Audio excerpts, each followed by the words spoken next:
میرے 3 دشمن تھے اور تینوں ہی لاہور میں موجود تھے۔ بتا مانگنے والا عہدیدار جب ایک بڑا بزنس مین تھا، یونیورسٹی میں تنظیم کا بڑا سرگنا جو ایک سیاستدان بن چکا تھا، زینت کو تنگ کرنے والا عہدیدار اسی سیاسی جماعت کی ایک ذیلی تنظیم کا سربراہ تھا اور اسکالر بن گیا تھا۔ میں چاہتا تو تینوں کو ایک وقت میں گولیوں سے چھلنی کروا دیتا، لیکن یہ کوئی انتقام نہیں تھا۔ وہ لوگ جو یونیورسٹی میں رہ کر میرے لیے کام کر رہے تھے، انہوں نے ان کے اندر داخل ہو کر ان کی تنظیم کو دھیمک لگا دی، یہاں تک کہ وہ اپنا وتیرہ چھوڑنے پر مجبور ہو گئے۔ خیر یہ باتیں کسی دوسرے رخ کی ہیں، میں انہیں نہیں بھولا، شروع سے ہی انہیں اپنی نگاہ میں رکھا۔ انسان کا ظاہر اور باطن ایک ہو تو اسے کسی بھی قسم کی کوئی پرواہ نہیں ہوتی۔ وہ میرے دشمن تھے اور میں انہیں کبھی نہیں بھولا تھا۔ یہ تو ممکن ہی نہیں تھا کہ میں ان پر نگاہ نہ رکھتا۔ ان تینوں کے بے شمار بیرون ملک ٹور لگے، وہاں ان کی بےغیرتیاں بھی عروج پر تھیں۔ دلالوں سے ساز باز کر کے بہت کچھ اکٹھا کر لیا گیا، وہ سب کچھ آہستہ آہستہ جمع ہوتا گیا۔ سکندر ہاں مر گیا تھا، اس کی جگہ اس کے بیٹے نے لے لی تھی۔ میرا شمار ان کے بااعتماد لوگوں میں ہوتا تھا جو اپنے کالے دھندوں کا پھیلاؤ کر رہا تھا، اور اس کے ساتھ ان لوگوں میں مرتا ہوا دیکھ رہا تھا جو غداری کرتے تھے، یا وہ مقابلے میں مارے جاتے۔ وہ پولیس مقابلے سے ہوتا، فورسز سے یا پھر کسی دوسری پارٹی سے۔ دھندے کے پھیلاؤ میں مجھے اپنے آپ کو محفوظ کرنے اور زیادہ سے زیادہ خفیہ نیٹ ورک بنانے کا جنون سوار ہو گیا جو میرے بڑے کام آیا۔ میرے تینوں دشمنوں کے بچے مختلف اداروں میں پڑھ رہے تھے، بزنس مین کی بیٹی، سیاستدان کا بیٹا اور اسکالر کی بیٹی، یہ تینوں نئے دور کی پیداوار تھے۔ ان تینوں کے عشق چل رہے تھے، ان تینوں کے ساتھ ایک ایک بندہ لگا دیا گیا۔ ان کے لیے سب سے بڑا مسئلہ تخلیے کا حصول تھا جو انہیں مہیا کر دیا گیا۔ لوگوں کے عیبوں پر نگاہ رکھنے والے اپنے بچوں کی تربیت سے غافل ہو جاتے ہیں، یہی ان کا حال تھا۔ وہ دنیا کے سامنے بڑے مقدس تھے، لیکن ان کی اپنی اولاد کیا کر رہی ہے انہیں یہ خبر ہی نہیں تھی۔ اس تخلیے میں انہوں نے کیا کیا گل کھلائے یہ وہی جانتا تھا جس نے ان کی ریکارڈنگ کی۔ تخلیے کی ملاقاتیں رنگ لے آئیں۔ انہی دنوں میں وہاں پہنچ گیا، میرے سامنے 3 سیڈیز رکھ دی گئی۔ میں نے سب سے پہلے بزنس مین کو اس کی بیٹی والی سی ڈی بھیجی۔ 2 گھنٹے میں جب اس کے پاس وہ سی ڈی پہنچ گئی تو میں نے اسے فون کیا، سی ڈی دیکھ لی تم نے؟ ہاں آئی تو ہے۔ کون ہو تم اور کیا ہے اس میں؟ تم ہی بتا دو، اسے بے پرواہی سے کہا۔ میں 1 گھنٹے بعد فون کرتا ہوں۔ اب میں نہیں بتاؤں گا، تم خود بتاؤ گے یا پھر شہر بھر کے لوگ؟ میں نے کہا اور فون بند کر دیا۔ اس دوران میں نے دوسروں کو بھی سیڈیز پہنچا دی۔ آدھا گھنٹہ بھی نہیں گزرا تھا کہ بزنس مین کا فون آ گیا، اس سے بات نہیں ہو پا رہی تھی۔ میری بیٹی کو بچا لو، میری عزت داؤ پر لگ گئی ہے، جتنی رقم چاہو میں دینے کو تیار ہوں۔ مجھے رقم نہیں چاہیے، صرف خودکشی چاہیے، تم کر لو یا تمہاری اولاد کر لے۔ میں نے کہا اور فون بند کر دیا۔ میں نے سیاستدان کو فون کیا، اس نے اپنے کیریئر کا، اپنے بچے کے کیریئر کا رونا رویا۔ میری مرضی کا پیسہ دینے کو تیار تھے، میں نے اسے بھی خودکشی کا کہہ کر فون بند کر دیا۔ تیسرے کے ساتھ بھی وہی کیا، تینوں دھاڑے مار مار کر رو رہے تھے۔ میں نے انہیں ایک جگہ بلوا لیا، تینوں کو معلوم نہیں تھا میں کون ہوں، ہر ایک کو یہی پتا تھا کہ وہ مجھے اکیلا ہی ملنے جا رہا ہے۔ وہ سب پہنچ گئے، ان تینوں کو الگ الگ بٹھایا گیا۔ کچھ وقت گزرنے کے بعد تینوں کو بلوا لیا، وہ میرے سامنے تھے، انہوں نے مجھے نہیں پہچانا۔ میں نے ان سے سوال کیا، تم تینوں میں مشترک کیا ہے؟ طلبہ تنظیم، ان کا یہی جواب تھا۔ مجھے کیوں نہیں پہچان پا رہے ہو؟ کچھ دیر بعد وہ سمجھ گئے کہ میں کون ہوں۔ ہمیں معاف کر دو، ان کا یہی کہنا تھا۔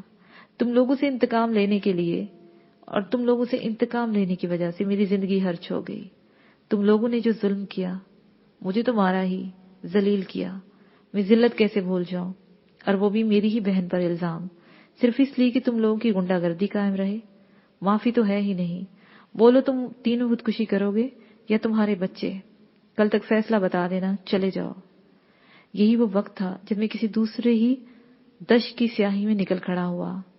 ان لوگوں نے اپنی بقا کی جنگ لڑنا تھی، ان سے جو ہو سکا انہوں نے اپنے وسائل اور تعلقات استعمال کیے کہ مجھے مار ڈالا جائے۔ اگلے دن کی شام تک انہوں نے مجھے مارنے کے لیے کئی لوگ تیار کر لیے۔ میں ہی نہیں رہوں گا تو باقی کیا بچے گا؟ مجھے ان کی جو مصروفیات تھی پتہ چلتی رہی۔ میں سوچتا رہا کہ اگر میرے پاس وسائل اور طاقت نہ ہوتی تو یہ مجھے اب تک مار چکے ہوتے۔ न जाने क्यों मुझे एहसास हुआ कि हमारे दरमियान बिसात बिछी हुई है। वो तीनों एक तरफ हो गए और अपनी मोहरे की चाल दे रहे थे और मैं अपने मोहरे चला रहा था। उस दिन मुझे ख्याल आया कि अगर मैं मोहरे ही खरीद लूं तो बसात पर अपनी मर्जी से खेल सकता हूं। मेरी ताकत सिर्फ और सिर्फ इंफॉर्मेशन थी, बरवक्त मालूमात। जैसे अगर इनकी साजिश के बारे में मुझे पता न चलता तो उन्होंने वार कैसे करना है तो मैं उनके चुंगल में फंस जाता। इस दौरान मुझे ये पता चल गया कि इनका सबसे बड़ा दुश्मन कौन है। मैंने खुद आप सामने आए बगैर उन तक रिसाई की। उन्हें कहा कि अगर हम इन्हें रास्ते से हटा दे तो। जवाब मस्बत में आया। उसी रात उन्हें पार कर दिया गया। वही लोग जिनसे वो मुझे मरवाना चाहते थे, उन्होंने उन्हें ही मार दिया। उनके बच्चे हमेशा के लिए मेरे काबू में आ गए। मैं हमेशा के लिए लंदन आ गया। मेरे करीब तरीन 2 लोग थे जो मेरे बारे में सब जानते थे। मैंने उन्हें हवा भी नहीं लगने दी और उनकी आंखों से गायब हो गया। मैंने जदीद तरीन आलात का इस्तेमाल किया, अपनी गिरद एक हल्का बनाया। मैं सिर्फ उन्हें ही कहता हूं। वो आगे कोड और डिकोड में बात करते हैं। हमने पहले पाकिस्तान में लोगों को तलाश किया, उन्हें ताकत और रकम फराहम की। उन्होंने हमारे लिए काम किया और खूब किया। अपने महसूस मुतालबात बनवाने के लिए क्या हरबे इस्तेमाल किए, ये एक अलग कहानी है। फिर भारत में यही किया। वहां बहुत ज्यादा बकाऊ माल है। खासतौर पर धर्म के नाम पर ब्लैकमेल करने वाले बहुत हैं। जिस तरह हुकूमत कोई पुल या इमारत खुद तामीर नहीं करती बल्कि किसी ठेकेदार को इसका ठेका देती है, उसे काम चाहिए होता है। इसी तरह काले धंधे के लोग भी ठेका देते भी हैं और लेते भी हैं। एक बिल्कुल सामने की बात है, गरीब ख्वाब बहुत देखता है क्योंकि उसके पास ख्वाबों के अलावा कुछ होता ही नहीं। यही ख्वाब अपने अंदर बहुत बड़े बड़े आइडियाज छुपाए हुए होते हैं। अब होता क्या है, इन ख्वाबों की तामीर के लिए सरमायादार दौलत खर्च करता है और इन ख्वाबों को अपनी दौलत में इजाफे के लिए इस्तेमाल करता है। मैंने भी गरीबों के ख्वाब खरीदे हैं और उससे दौलत नहीं बढ़ाई बल्कि सिर्फ ताकत हासिल की, क्योंकि ये इंसानी फितरत है कि वो ताकत का साथ देते हैं, कमजोर को रगीब देते हैं। एक इंसानी नफ्सियात और भी है और वो ये कि मैं अपने दिल में एक ख्वाहिश रखता हूँ। मसलन एक हिंदू मुसलमान को मारना चाहता है या मुसलमान एक हिंदू को खत्म करना चाहता है। एक फिरका या मसलक के लोग दूसरे को खत्म करना चाहते हैं। मैं सिर्फ इनकी ख्वाहिश पूरी करने के लिए सहूलियात देता हूँ। वो ख्वाहिश भी पूरी कर लेते हैं और उन्हें दौलत भी मिल जाती है। मैं अकेला कुछ नहीं कर सकता था। इस दुनिया में न जाने कितनी कुव्वतें हैं जो अपना अपना मुफाद हासिल कर रहे हैं। कहीं को दुश्मन होता है और कहीं को दोस्त बनता है। न दुश्मनी पायदार न दोस्ती, मुफाद लिया और अलग हो गए। लड़ाई वहां बनती है जहां एक हड्डी पर 2 कुत्ते झपट पड़े। मैं हड्डी पर नहीं झपटता, हड्डी रखता था। यही मेरी कामयाबी थी। इसी तलाश में तुम मेरी निगाहों में आ गए। ये इन दिनों की बात है जब वनीता कुंवर तुम्हारे पास पाकिस्तान में आई। क्यों आई थी मुझे पता है। फिर जो कुछ भी हुआ वो सारे मेरे मोहरे थे। उसे तवील बात की और सांस ली। क्या चाहते हो, मैंने पूछा। मैं थक गया हूं, मैं सुकून से मरना चाहता हूं। मुझे नींद नहीं आती, मैं आजादाना घूम फिर नहीं सकता, मैं नॉर्मल जिंदगी नहीं गुजार सकता, मेरे बच्चे नहीं हैं। क्या पाया मैंने इतना सब कुछ करके। हाँ, बाज लोग ऐसे भी होते हैं जो सारी जिंदगी एक नजरिए के लड़ते रहते हैं, मुनाफिकत करते हैं, झूठ बोलते हैं, हत्ता के रिश्ते नाते और ताल्लुक की भी परवाह नहीं करते। लेकिन एक वक्त ऐसा आता है कि जब तुम्हारे जैसी सोच पैदा हो जाती है। बातिल नजरिए की पहचान ही यही है। मैंने उसकी तरफ देख कर कहा तो उसने मेरी बात नजरअंदाज करते हुए पूछा, ये नहीं पूछोगे कि मैं तुम्हें यहां तक क्यों लाया हूं? तुम खुद ही बता दो, मैंने बेपरवाही से कहा। मैं ये सब कुछ तुम्हारे हवाले करके एक पुरसुकून जिंदगी गुजारना चाहता हूं, उसे धीमे से कहा। क्यों? मैंने मुस्कुराते हुए पूछा। तुम में और मुझ में जमीन और आसमान का फर्क है। जमाल, तुम किसी मकसद के लिए लड़ रहे हो या नहीं, लेकिन तेरे इर्द गिर्द जो लोग हैं बगैर किसी लालच के तुम पर अपनी जान वार देने को हर वक्त तैयार रहते हैं। तुम क्या हो मुझे इसकी समझ नहीं आ सकी। तुम पाकिस्तान में थे, लेकिन जब वनीता कंवर पर हमला हुआ तुम वहां पर भी थे। मैं बड़े बड़े शोबदाबाजों को जानता हूं, कई ऐसी को मैंने हायर किया हुआ है। ये बात मेरी समझ में नहीं आई कि आम आदमी ऐसी सूरत हाल से नहीं निकल सकता जैसे तुम निकल आए थे। तुम्हारे साथ कोई दूसरी कुव्वत जरूर है जो तुम्हारी मदद कर रही है। उसे तेज लहजे में कहा और सारी बात कहकर यूं हो गया जैसे उस पर से कोई बहुत बड़ा बोझ उतर गया हो। मैं चल लम्हे उसकी तरफ देखकर सोचता रहा। फिर मैंने पहलू बदल कर कहा, इसमें तुम्हारा कसूर नहीं है। तुम जितनी भी दौलत हासिल कर लो उसका अंजाम क्या है? मौत ना। क्या सारी दुनिया की ताकत तुम्हें मौत से बचा लेगी? नहीं ना। तुम में और मुझ में फर्क यही है कि तुम जिंदगी के ताक़ुब में हो, जिंदगी चाहते हो, लेकिन मैं मौत को तलाश करता फिर रहा हूं। तुम्हें ये पता है कि मौत आ गई तो सब खत्म?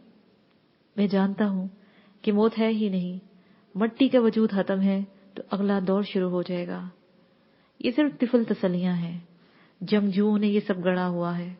आखिर लोग जंग ही क्यों लड़ते हैं? उन्हें ऐसी सोच दे दी गई हो जिसके बलबूते पर वो लड़ते हैं। आज भी देख लो, दुनिया भर में जितने नाम निहाद मजहबी लोग हैं वो सब यही कर रहे हैं। जन्नत के, स्वर्ग के, निर्वाण के टिकट बांट रहे हैं। ये सोच ही है ना जो जंग पर आमादा करती है और लोग लड़ रहे हैं।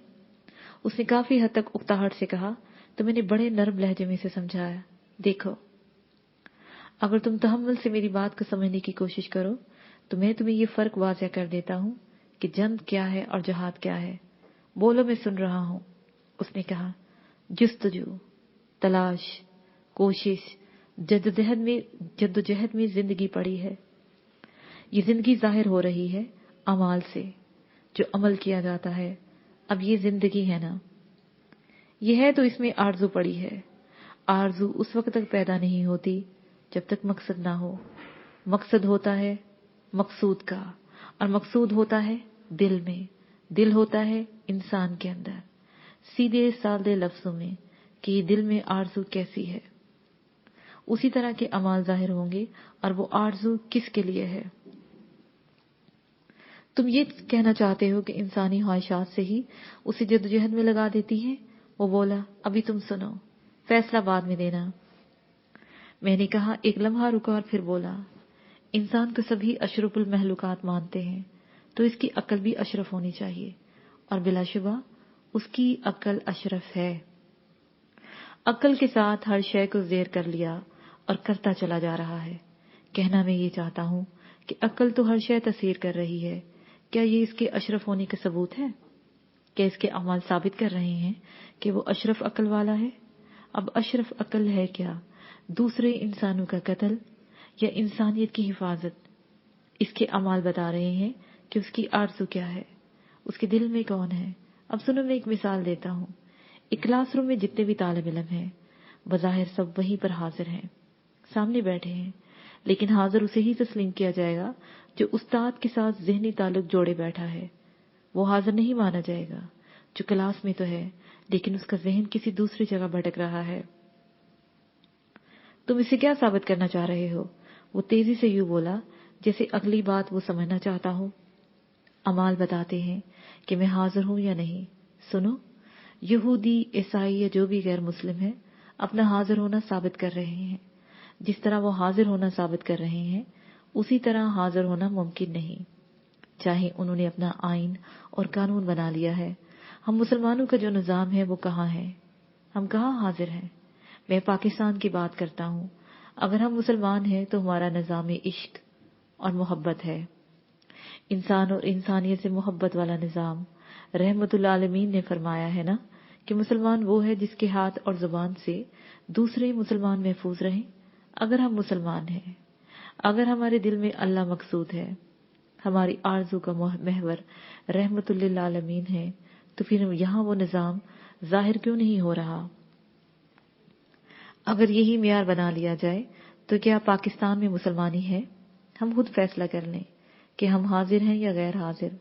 हमारे किरदार से हमारा होना जाहिर हो रहा है। क्या दूसरों के लिए सलामती है? अगर हम मुकामी मुसलमानी पर हाजिर नहीं तो फिर हम में से कौन हाजिर है? बिलाशुबा वो शैतान ही हो सकता है जो किसी भी दूसरे मुसलमान के कत्ल की आरज़ू रखता हो। इश्क व मोहब्बत वाला आइन जो नबी रहमतुल आलमीन ने दिया वो सलामती है, वो क्यों जाहिर नहीं हो रहा? हम अपना जायजा लें, हम में कौन हाजिर है? तुम ठीक कहते हो। अगर मैं मुसलमान हूँ तो दूसरों को मुझसे सलामती मिलनी चाहिए। मैं अपने इंतकाम में चक्कर में कहां से कहां तक भटक गया। उसे अफसोस ने कहा, जब तक तेरी मुसलमानी या मेरी मुसलमानी मुझ में हाजिर नहीं तो मैं और तुम गायब हैं। मस्जिद में मेरी मुसलमानी हाजिर है, लेकिन जब दुकान पर मिलावट वाली शय बेच रहा हूँ तो उस वक्त मुसलमानी कहाँ है? मैंने समझाया, बिलाशुबा गायब है। वो बोला, अब तुम खुद सोच लो, तुम में क्या हाजिर है? कहीं तुम अपनी मुसलमानी से गायब तो नहीं हो? मुसलमानी गायब है तो शैतानियत है। मैंने कहा, ये कैसे मुमकिन है कि मैं हमा वक्त हाजिर रहूं? उसने पूछा, अपने दिल के साथ जुड़ो, अहले दिल के साथ जुड़ो, ताकि तुम्हें दिल की मार्फत मिले। ये देखो कि तुम्हारे दिल में क्या है। मैंने कहा, यार ये क्या बात कर रहे हो? खुदकश बम लेकर खुद को फाड़ देने वाला भी दिल के साथ ही जुड़ा होता है। वो तेजी से यूं बोला जैसे उकताया हुआ हो। मैंने तुम्हें पहले ही समझा दिया है कि दिल में मकसूद कौन है, और तुम्हारे अमाल क्या बता रहे हैं। इंसान और इंसानियत का कत्ल करने वाले के दिल में शैतान बैठा हुआ है। अगर उसके अमाल इंसान और इंसानियत की भलाई के लिए हैं तो उसके दिल में रहमान है। फैसला तुम खुद कर लो। तुम्हारी बात ठीक है। क्या मैंने जो इतना बड़ा नेटवर्क बना लिया और जो चाहता हूं वो कर रहा हूं, कि दिल से नहीं हुआ? अब तक तुमने जो कहा, क्या मैं शैतानियत की राह पर हूं? ये तुम कैसे कह सकते हो? उसे तेज लहजे में उलझते हुए कहा, ये तुम खुद देख लो कि तुम क्या कह रहे हो और क्या कर रहे हो। हामान, कारून, शद्दाद और नमरूद में से किसकी राह पर हो? मैंने सुकून से कहा, मैं अब भी कहता हूं कि जंगजू लोगों का वो मीठा नशा है जो वो लोगों को देते आए हैं और अब तक दे रहे हैं। उसी के ज़रिए से लोग लड़ते चले जा रहे हैं। महमूद महलों में रहते हैं और लोगों को कनात का दर्स देते हैं। दुनिया में चंद लोग आम लोगों को लड़ाते चले जा रहे हैं। कौन मानता है खुदा को? सब ताकत की हवस में लगे हुए हैं। जिसका बस चलता है वो दूसरे को मार देता है। ये कोई इंसाफ तो नहीं है ना? उसे जज्बाती लहजे में कहा। मैं फिर कहूंगा कि दिल के साथ जुड़े रहो, क्योंकि यकीन दिल में पैदा होता है। अगर यकीन नहीं तो कुछ भी समझ में नहीं आता। मैंने सुकून से कहा, बहुत बहस हो चुकी यार, अब काम की बात कर लें। उसने उकताए हुए कहा, तुम्हारा मतलब था कि अब तक जो बातें हुई हैं वो काम की नहीं है। मैंने पूछा, वो तुम्हारा फलसफा है, तुम जानो, या जो समझना चाहते हो वो समझे। मैं तुमसे ये कहता हूँ कि जो मैंने नेटवर्क बना दिया है, इसमें अंपायर खड़ी कर दी है, इसे संभालो। और मुझे नहीं, मुझे नहीं चाहिए। मैंने सुकून से कहा। क्यों? उसे हैरत से पूछा। मेरे बुजुर्गों ने कहा है कि अपनी दुनिया आप पैदा कर, अगर जिंदू में है, और तुम जानते हो कि मैं अपनी दुनिया आप पैदा कर चुका हूं। मैं तुमसे ये नहीं पूछूंगा कि तुम मुझे ये ऑफर क्यों दे रहे हो, क्योंकि मैं जानता हूं। क्या जानते हो तुम? उसे तेजी से पूछा। यही कि मैं आज नहीं तो कल तुम्हारी ये एम्पायर खत्म कर देने वाला हूं। यही जंग और जहाद में फर्क है। जहाद फितने को खत्म करता है और जंग ताकत के लिए लड़ी जाती है। मैं तुम्हें इतना कहता हूं कि अपनी ये शैतानियत छोड़कर गायब हो जाओ या तौबा कर लो, वरना मैं तुम्हें खत्म कर दूंगा। अब भी तुम्हें मौका दे रहा हूं। मैंने उसकी आंखों में देखते हुए कहा, इसका मतलब है कि तुम नहीं मानोगे। उसने हरहराते हुए लहजे में कहा, मैं तुम्हें कहता हूं कि उठकर चले जाओ और सुधर जाओ। मैं तुम्हें एक मौका दे चुका हूं, जाओ। मैंने कहा तो वो उठते हुए बोला, मेरी मर्जी के बगैर तुम लंदन से बाहर नहीं जा सकते हो। मेरी बात मानोगे या जिंदगी की आखिरी सांस यही गुजार दोगे? ये मेरा चैलेंज है। ये कहकर वो उठा और बाहर की जानब चल दिया। मैं हल्के से मुस्कुरा दिया। मैंने इसे वो समझाया था जिससे उसकी जिंदगी संवर जाती, लेकिन वह सब पत्थर था जो खुद को दोज़ख का ईंधन बनाने पर तुला हुआ था। मैंने भी फैसला कर लिया कि अगर इसने मुझे लंदन से बाहर जाने पर रोका तो मैं इसकी सारी ताकत सलब कर लूंगा। नया पैराग्राफ। सुबह की उभरती हुई किरणें दरबार साहब पर पड़ रही थी। दरबार साहब का सुनहरी कलश सरूद साहब में दिखाई दे रहा था, जिसके साथ सुबह की सुनहरी किरणें फैल रही थी। सरूद साहब के इर्द गिर्द बने परिक्रमा पर खड़े जसपाल सिंह और वानिता कंवर ने आंखें बंद की हुई थी। यूं लग रहा था जैसे वो अपने ज्ञान में मगन थे। वो दोनों रात ही संदीप कुंवर और नौतन कंवर के साथ अमृतसर आ गए थे। वो रात सुकून से सोए और सुबह होते ही वो दोनों दरबार साहब आ गए। उन्हें रात वहां जाने के लिए खुद सरदार रतनदीप सिंह ने कहा था। उन्हें वहां किसी का इंतजार था। कुछ देर वो अपने ध्यान में रहे, फिर लंगरहाने की तरफ चल दिए। अब वो लंगरहाने के गेट से चंद कदम के फासले पर थे कि एक नौ उम्र सा लड़का उनके सामने आन खड़ा हुआ। हल्की हल्की दाढ़ी और मूंछ, बड़ी बड़ी आंखें, उसे सफेद कुर्ता पहना हुआ था, सर पर बसंती पगड़ी बांधी हुई थी। वो वहां का कोई तालिब इल्म लग रहा था। सत श्री अकाल सरदार जसपाल सिंह डी ढल्लू जी। उसे दोनों हाथ बांधकर बड़े नर्म लहजे में फतह बुलाई और पूरा नाम दोहराया तो एक बार जसपाल चौंक गया। सत श्री अकाल, वाह गुरु जी की फतह। उसने भी हाथ जोड़कर फतह बुलाई तो उस लड़के ने कहा, सरदार जी मेरे साथ आए, आप से कोई मिलना चाहता है। चलो, उसने कहा और उसके साथ चल दिया। किसी ने उस नौ उम्र लड़के को भेजा था तो सिर्फ इसलिए कि किसी को शक न हो।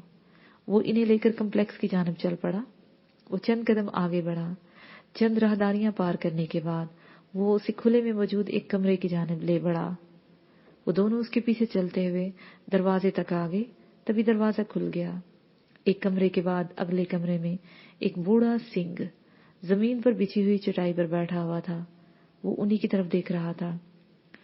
आओ जसपाल अब अनीता पुत्र, मैं खड़ा नहीं हो सकता वरना मैं, उसने हामते हुए लहजे में कहा। नहीं जी सरदार जी, अब तशरीफ रखें, जसपाल ने तेजी से कहा। आओ बैठो, उसने अपने सामने चटाई पर बैठने का इशारा करते हुए कहा। तो वो दोनों बैठ गए। वो बूढ़ा सिंह चंद लम्हे यूं आंखें बंद करके सोचता रहा जैसे मुराकबे में हो। फिर उनकी जानब देखकर बोला, मेरा नाम सरजीत सिंह बंदयाल है। मैं सनत जरनेल सिंह भंडार का रहने वाला हूँ और सनत जरनेल सिंह भंडार वाले का वो सेवक हूँ जो उनके साथ शहीद ना हो सका। साका 84 के वक्त मैं यहाँ था ही नहीं। मेरी ड्यूटी किसी और जगह थी। मैं वहीं रहा, उस महान पुरुष पर कुर्बान ना हो सका। पर अब लगता है बहुत सारा वक्त गुजर जाने के बाद भंडार वाले का विजन क्या था, अगली नस्ल को किसने बताना था कि सिक्खी क्या है।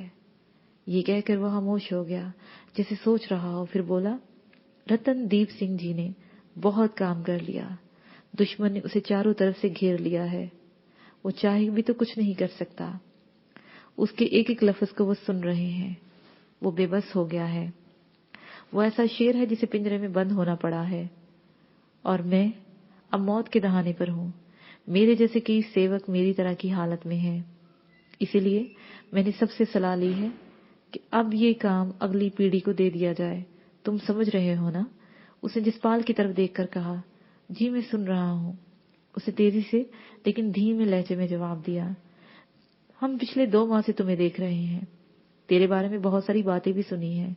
हमारी सलाह ये है कि तुम अब सिक्खी का वो काम संभालो जो अब तक हम करते आए हैं। उसे बड़े गहरे लहजे में कहा, सरदार जी मुझे सिक्खी की कोई भी सेवा करने में किसी भी किस्म का कोई हर्ज नहीं, लेकिन मैं इतनी बड़ी जिम्मेदारी नहीं निभा सकता। उसने संजीदगी से कहा। क्यों? सरदार ने तहम्मुल से पूछा। ना तो मैं कोई ज्ञानी हूँ और ना ही मेरा सिक्खी के बारे में इतना इल्म है। जो जिसने बताया मुझे इतना ही पता है। दूसरी बात यह है कि हम इस रास्ते के राही हैं जिसका गुजर अंधेरों में से है। कब कहां और कैसे मौत आ जाए इसका कोई पता नहीं। इस वक्त सिक्खी को उस नौजवान लीडर की जरूरत है जो कह दे तो वो हो जाए, ऐसे किरदार वाला जिस पर कोई उंगली ना उठा सके। ऐसा ना हो कि आप यहाँ इसी सिखों के मुकद्दस मुकाम पर शहीदों का निशान बनाना चाहते हैं तो वो नहीं बन पा रहा। वो लीडर चाहे जो मुनाफिकों को अपने कबीले से निकाले। जसपाल ने इंतहाई जज्बाती लहजे में कहा। तो फिर आप बताओ कौन है वो? सरदार ने उसी तहम्मुल से कहा। ये तो आप बड़े हैं, आपकी निगाह और मुशाहदे ही बता सकती है कि वो कौन हो सकता है। जसपाल सिंह ने सुकून से कहा। सियासी तौर पर जो बंदा भी हम चुन लें तो क्या तुम उसकी पैरवी करोगे? उसने पूछा। बिल्कुल, जब तक वो सिक्खी के लिए काम करेगा, इधर उधर हुआ तो नहीं। जसपाल ने साफ लफ्जों में कह दिया। तो सरदार चल लम्हे सोचता रहा, फिर बोला। देखो जसपाल सिंह, सिक्खी को इस वक्त गैरों से इतना खतरा नहीं जितना अपनों से है। बड़ी बड़ी साजिशें तैयार हो चुकी हैं और होती चली जा रही हैं। मैं पिछले 2 महीने से पंजाब में फिर रहा हूँ। मैंने बहुत कुछ देखा और समझा है। मैं तुम्हें वो बताता हूँ। जी मैं सुन रहा हूँ, जसपाल ने मुअद्दब लहजे में कहा। तो बूढ़ा सरदार गूंजदार आवाज में बोला, पहली बात तो ये है कि बकाए इंसानियत एतदाल पर कायम है। जब भी इंसानी माशरे से एतदाल निकलता है, उसी वक्त तनज़्ज़ुली शुरू हो जाती है। दूसरे लफ्जों में, उसने मौत खुद पर वारिद कर ली। जो दूसरे को शिकार करने के लिए जो मौत बनाता है, पहले वो मौत उसी पर वारिद होती है। ये एक हकीकत है। उसने कहा तो जसपाल खामोश रहा। तभी वो कहता चला गया, साका 84 के बाद कई बरस तक सिख नौजवान हिंदू की भेंट चढ़ते रहे। उससे सिक्खी कमजोर नहीं हुई, बल्कि ज्यादा मजबूत हुई है। बहुत सारे नौजवान भारत से निकल गए। उन्होंने दूसरे मुल्कों में अपने आप को आजमाया, दौलत के अंबार जमा किए, लेकिन अंदर का इंतकाम खत्म नहीं हुआ। एक नस्ल से दूसरी नस्ल में ये इंतकाम मुंतकिल हो गया। भारत से बैठे सिंह आज भी तड़प रहे हैं। वो रकम से उन नौजवानों को मजबूत कर रहे हैं, मगर उनकी रकम जाया जा रही है। सूरत-ए-हाल ये है कि यहाँ की सिख तंजीमें 2 तरह की हैं। एक वो जो बाहर का माल लेकर सिर्फ कागजी कार्रवाई कर रहे हैं। दूसरी तरफ ऐसे नौजवान हैं जो न सिर्फ सिक्खी को समझते हैं, बल्कि अपनी अपनी जगह काम कर रहे हैं। वो अंख वाले हैं। वो अपनी अना रखते हैं, रकम के हवाले से कमजोर हैं, लेकिन सिक्खी के लिए यही कारआमद है। एक तीसरी किस्म है जो यहाँ के सिंह तो हैं, लेकिन इस साजिशों का शिकार हो गए हैं। नशों ने इनको मार दिया। अय्याशी और सिक्खी से दूरी ने इन्हें किसी जोगा नहीं छोड़ा। मैं चाहता हूँ कि इन नौजवानों में जो कमजोरी है वो खत्म हो जाए और वो सिख पंथ के लिए काम करने लगे। आपके विचार बहुत अच्छे हैं, लेकिन इसके लिए वो लीडर, जसपाल ने कहना चाहा तो बूढ़ा सरदार बोला, मैंने तुम्हें लीडर चुन लिया है। जब तक मेरी सांस है मुझसे जो चाहे मिलेगा, लेकिन उन्हें एक रास्ता दे दो। मुझे यकीन है तू अपनी नई दुनिया बना लेगा। ठीक है सरदार जी, मैं कोशिश करूंगा कि आपसे कुछ ना मांगू। एक नई दुनिया बनाने का ख्वाब मैं पूरा करने की कोशिश करता हूँ, जसपाल ने कहा। तो बूढ़े सरदार सरजीत सिंह बंदयाल के चेहरे पर सुर्खी फैल गई। उसने पास पड़े बैग में से एक डीवीडी निकाली और उसे देते हुए कहा, पूरे पंजाब से वो सिंह और कुंवरें जिन्हें मैंने इस काम के लिए तैयार किया है, उनके बारे में सारी पूरी मालूमात इसमें है कि जितने लोग भी हैं मैं इन्हें तुम्हारे बारे में बता दूंगा। और नहीं सरदार जी, मुझे अपने तरीके से काम करने दे। मैं एक लीडर दूंगा आपको, वो सामने होगा, वो ही हुक्म जारी करेगा, जसपाल ने कहा। तो बूढ़े सरदार की आंखें चमक उठी। उनके दरमियान बात खत्म हो चुकी थी। तभी उनके सामने लंगर चुन दिया गया। उन्होंने सैर होकर खाया। पूरी गुफ्तगू में बानीता कंवर एक लफ्ज भी नहीं बोली थी। दोपहर से काफी पहले वो वापस हवेली आ गए थे। उनके पास सरदार रतनदीप सिंह बैठा हुआ था। उसने सारी बात सुनी और फिर इन दोनों की जानिब देखकर बड़े ही जज्बाती लहजे में कहा, जो कहा है अब इस पर पूरा उतर कर दिखाना। बानीता पुत्र, मैंने तुम्हें सिक्खी के लिए दान किया। धन भाग मेरे बापू के, मैं मायूस नहीं करूंगी, जान वार दूंगी। उसने भी कहा, बस जो करो सो भला, इस पर मजीद बात की गुंजाइश ही नहीं है, उसने कहा और उठ गया। तभी बानीता कंवर ने जसपाल का हाथ पकड़ा और अपने सर पर रखते हुए कहा, जसपाल, अब तक जो भी हुआ वो एक याराना था। अब सिर्फ सिक्खी के लिए लड़ना है। हमारे गुरु हमें मौका दे रहे हैं। जसपाल ने बानीता कंवर का हाथ अपने हाथ में लेकर अपने सर से नीचे किया और फिर दोनों हाथों से उसका हाथ पकड़कर दबाते हुए कहा, जो बोले सो निहाल, सत श्री अकाल। बानीता कंवर ने इसके नारे का जवाब दिया और उसके गले लग गई। नया पैराग्राफ। मैं और जुनेद एयरपोर्ट की तरफ जा रहे थे। जुनेद ड्राइवर के साथ बैठा हुआ था और मेरे पास पिछली नशिस्त पर तानी थी। 2 दिन मैंने उसके साथ गुजारे थे। इतनी बातें करने के बावजूद दिल नहीं भरा था। इस दौरान जुनेद ने बहुत सारा होमवर्क कर लिया था।